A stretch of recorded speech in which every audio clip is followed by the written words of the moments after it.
welcome to Middle TV. Balik lagi sama gue Eno. Di sini gue mau bahas kasus-kasus pembulian yang berakhir dengan kematian.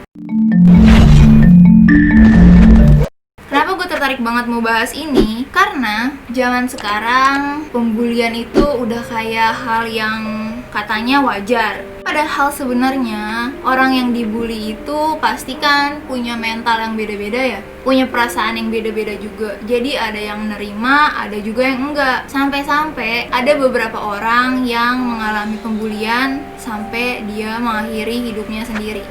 Kasus yang pertama berasal dari negara Inggris. Dia bernama Raytea Persson. Raytea Persson adalah siswi berumur 17 tahun yang mengakhiri hidupnya karena kasus pembulian di sekolahnya sendiri. Kalian bayangin deh, umur 17 tahun itu kan umur yang masih matang-matangnya ya. Kalau di Indonesia, dia itu baru banget dapet KTP.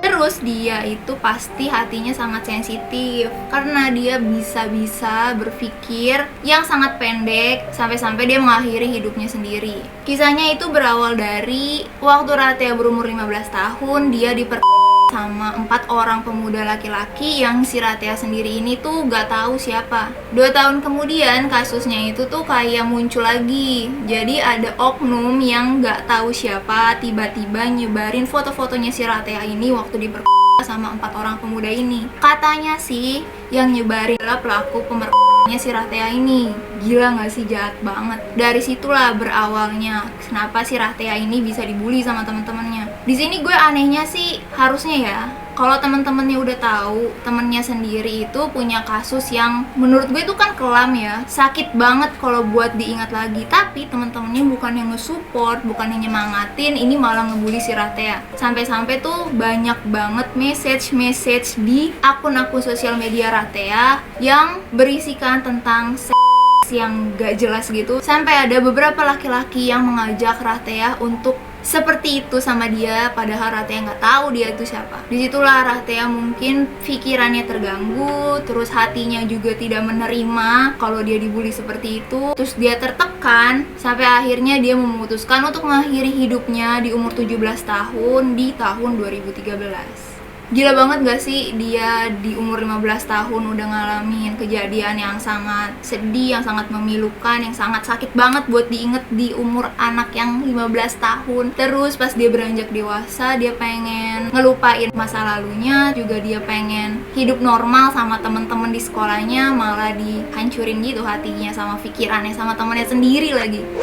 Oke, kasus yang kedua yang kita bahas adalah perempuan lagi. Dia itu bernama Jet Stringer. Dia berusia 14 tahun dan dia terkenal banget di sekolahnya. Dia sangat populer. Dia adalah salah satu siswi tercantik di sekolahnya. Dia banyak mengikuti aktivitas-aktivitas di sekolah. Terus juga dia mengikuti kampanye anti bully di sekolahnya. Dan gak heran juga dia itu banyak fansnya. Gak heran juga kalau teman-temannya pasti banyak dong. Kenapa si Jet Stringer ini masuk dalam kasus yang lagi gue bahas? Karena dia itu dibully sama teman-temannya sendiri yang awalnya nge-support si Jet Stringer ini. Tahu-taunya di belakang si Jet ini teman-temannya itu olok-olok si Jet. Mereka itu ternyata iri sama si Jet. Banyak banget yang nge-message si Jet ini dengan kalimat-kalimat yang gak senonoh, yang bikin si Jet goyang hatinya, bikin si Jet itu sakit perasaannya. Sampai pada akhirnya si Jet ini memutuskan untuk mengakhiri hidupnya di umur 14 tahun dengan cara gantung diri. Lo bayangin umur 14 tahun itu masih kecil banget cuy. Apalagi di Indonesia itu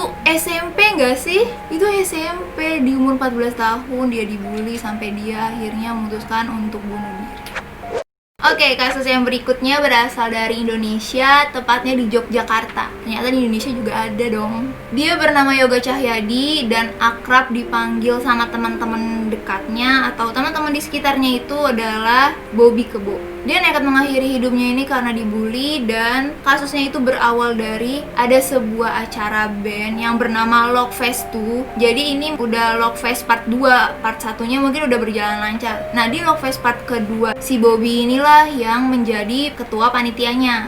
Acara ini bertujuan untuk menampilkan band-band terkenal yang berasal dari Yogyakarta. Acaranya berlangsung selama 2 hari dari 25 Mei sampai 26 Mei 2013. Itu tuh hari Sabtu sama hari Minggu. Tapi acaranya itu berlangsung jadi cuma 1 hari aja karena acaranya itu nggak pakai sponsor. Dia itu nggak ada sponsornya. Jadi acaranya itu cuma ngandelin tiket-tiket orang yang mau nonton. Nah, pas tanggal 25 Mei itu ternyata Jogja itu diguyur hujan dari sore sampai malam. Penontonnya pun diperkirakan yang datang dari 5.000 penonton, pada akhirnya jadi cuman sedikit, jadi nggak sesuai target penonton yang datang itu.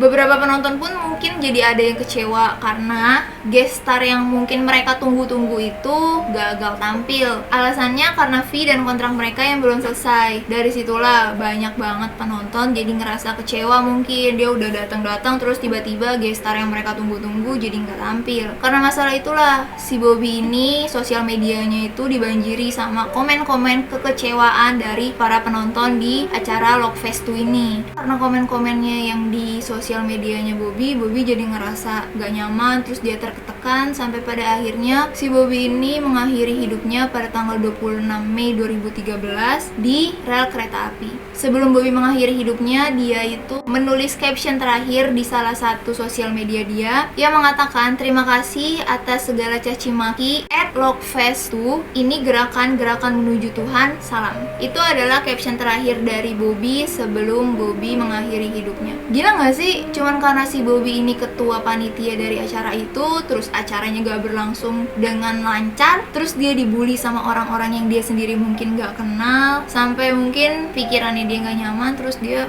bunuh diri. Itu parah banget sih. Yang padahal tuh kayaknya setiap manusia itu kan wajar punya kesalahan, harusnya gak usah dibully. Siapa tahu kan kalau dia nggak bully kan bisa berlanjut lagi tuh acara. Tapi ya udahlah ya. Di sini sih gue cuma ingetin buat orang-orang yang suka bully nih. Jadi jangan kalian ngira itu orang yang kalian bully bisa kuat perasaannya. Mungkin kan dia ada masalah, terus ditambah kalian cengin, kalian bully, dan sebenarnya tuh mungkin kalian gak niat buat ngebully, cuman kayak ngeledekin, tapi dia gak terima kan bisa aja. Perasaan orang kan beda-beda, terus juga mental orang beda-beda. Mungkin sedikit tips dari gue buat orang-orang yang merasa suka dibully, kalian jangan suka pendem sendiri. Lebih baik kalian cerita sama orang-orang terdekat kalian, sama teman kalian, atau sama orang tua kalian, kakak kalian, adik kalian, atau saudara kalian, atau siapapun. Jangan dipendem sendiri, ceritain aja. Siapa tahu aja kan kalian jadi ketemu tuh solusinya, dan kalian jadi nggak berpikir pendek buat mengakhiri hidup kalian. Karena kan kalau bunuh diri itu Tuhan kan gak suka ya. Jadi jangan ya. Oke, segitu dulu kasus-kasus bully yang berakhir kematian dari gue. Makasih buat yang udah nonton. Jangan lupa di like, komen, dan subscribe. Karena subscribe itu tidak mengurangi rasa cinta aku padamu. Bye-bye.